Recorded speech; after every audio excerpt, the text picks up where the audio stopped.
my channel or welcome back to my channel. Hope you all are doing very well. So in this video we are going to talk about some mistakes जिसकी वजह से आपका admission भी cancel हो सकता है. तो let's get started. तो सबसे पहली मिस्टेक जो हम लोग यूजुअली करते हैं वो हमारी कॉलेज लिस्ट बनाने में करते हैं. लेकिन कॉलेज लिस्ट बनाना कैसे ही हमें नहीं पता होता है, तो हमारी कुछ गलतियां उसमें हो जाती है. ठीक है, ब्रांच कैसे सिलेक्ट करना है, फिर उसके बाद एरिया कौन सा सिलेक्ट करना है, उसके बाद में कौन सी ब्रांच को प्रेफरेंस देनी है, बहुत सी चीज़ें, कॉलेजेस को कौन से प्रेफरेंस देनी वगैरह वगैरह.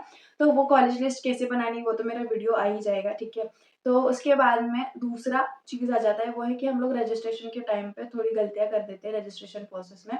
तो प्रोसेस में क्या होता है ना, अगर आप EWS से भर रहे हो या TFWS से भर रहे हो या फिर EBC से भर रहे हो, अपनी कास्ट कैटेगरी अपने गलत डाल दी, तो ऐसी बहुत सी चीज़ें होती है. जब रजिस्ट्रेशन आप करते हो तो ध्यान से करना चाहिए. अपने रजिस्ट्रेशन फॉर्म को एक बार फिर से चेक करना चाहिए, देन सबमिट करना चाहिए, क्योंकि वो एडिटेबल होता है, एडिट होती है चीज़ें उसमें. वंस वो सबमिट हो गया उसके बाद चीज़ें चेंज नहीं होती है.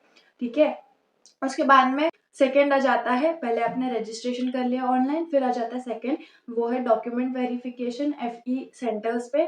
तो आप FE सेंटर्स में ना प्रेफर करो कि आप ऑफलाइन जाके अपना वेरिफिकेशन कराओ डॉक्यूमेंट्स का. ठीक है, क्योंकि ऑनलाइन मैंने ट्राई किया था बट ऑनलाइन में बहुत ज़्यादा टाइम लगता है. उससे अच्छा आप एक दिन निकालो, आराम से जाओ. और थोड़ा टाइम लगता है ऑफलाइन में बट हो जाता है. फिर उसके बाद में थर्ड चीज़ आ जाती है वो है प्रोविजनल मेरिट लिस्ट. तो प्रोविजनल मेरिट लिस्ट आती है. फिर उसके बाद में अगर उसमें कोई गलती होगी तो आप उसके लिए अप्लाई करोगे कि हाँ ये गलती है, ग्रेवियंस के लिए अप्लाई करोगे. अदरवाइज नहीं है तो आप पैसे रहने दोगे. जिनकी गलतियाँ है वो अप्लाई करते हैं, जिनकी रैंक में गलतियाँ आई है वो अप्लाई करते हैं. उसके बाद में फिर आती है हमारी final merit list. Final merit list आने के बाद में ठीक है, आपको मतलब 2-3 दिन का गैप मिल जाता है आपका ऑप्शन फॉर्म बनाने के लिए, कैप 1 के पहले. ठीक है, तो कैप 1 होता है, फिर आपका ऑप्शन फॉर्म आप लोग वहाँ पे भरते हो. फिर उसके बाद में आपको अलॉटमेंट होती है, 3-4 दिन में अलॉटमेंट मिल जाती है आपको. ठीक है, अलॉटमेंट होती है. फिर उसके बाद में एक तो आपका ऑटो फ्रीज होता है, या तो आप फ्रीज खुद से करते हो या फिर आप बेटरमेंट के लिए जाते हो. ठीक है, ठीक है. अब ऑटो फ्रीज, फ्रीज और बेटरमेंट क्या होता है. ठीक है, ऑटो फ्रीज यानी कि आपने कोई ऐसा कॉलेज डाला जिसके साथ आपके परसेंटाइल मैच हो रहे हैं जिसकी कट ऑफ के साथ में, तो आपको वो कॉलेज मिल जाता है. ना आप कैप 2 के लिए एलिजिबल हो और ना कैप 3 के लिए, मतलब आपका जो है वो ऑटोमेटिक वहाँ फ्रीज हो जाते हो, आपको उस कॉलेज में एडमिशन लेना पड़ता है. ठीक है, तो ऐसे कॉलेजेस मत डालो जो आपके परसेंटाइल के बराबर ही के उनको कट ऑफ हो. ऐसे को पहले मत डाल दो.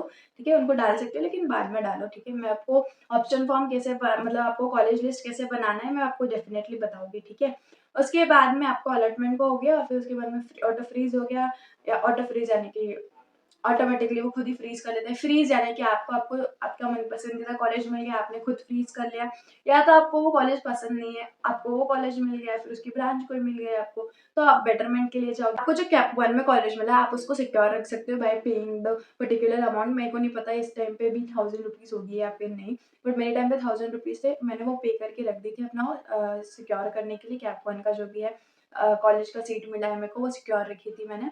फिर उसके बाद में मैंने फिर से बेटरमेंट के लिए अप्लाई किया कैप 2 में. सेम प्रोसेस थ्रू की, सेकेंड अलॉटमेंट मिली और मेरे को सेकेंड अलॉटमेंट में भी वही कॉलेज मिला.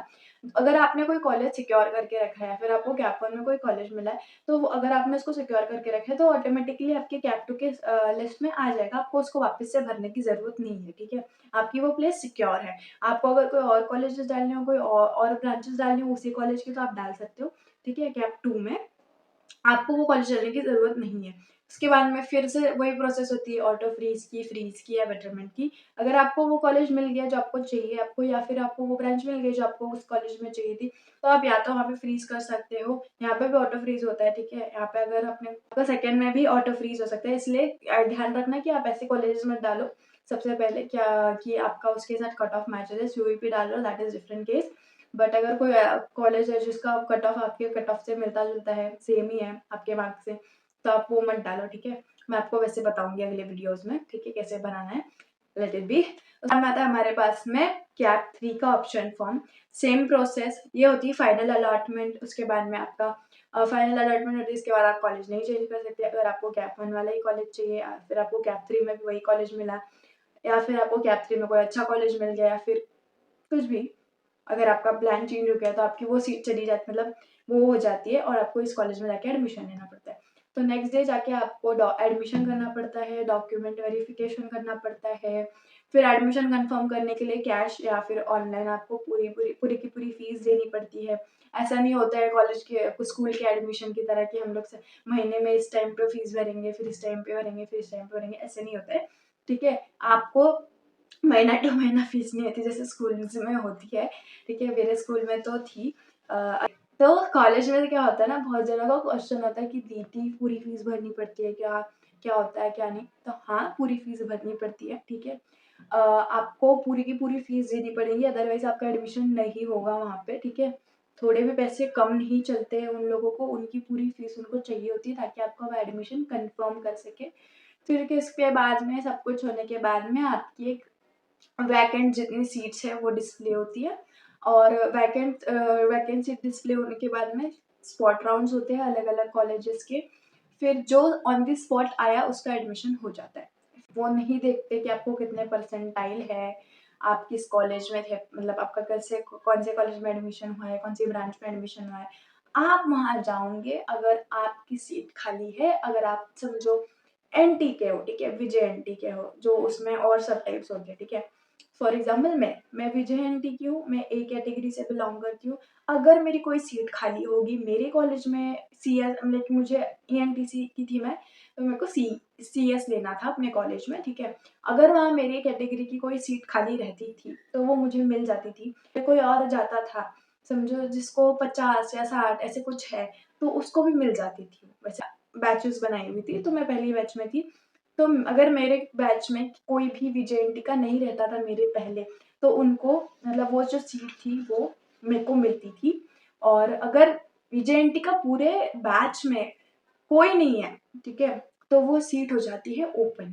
ठीक है, पूरे बैचेस में कोई नहीं है, बैच नंबर 1, बैच नंबर 2, 3 में से बहुत सारी बैचेस होती, वो डिपेंड करता है कितने बच्चों ने ये किया है।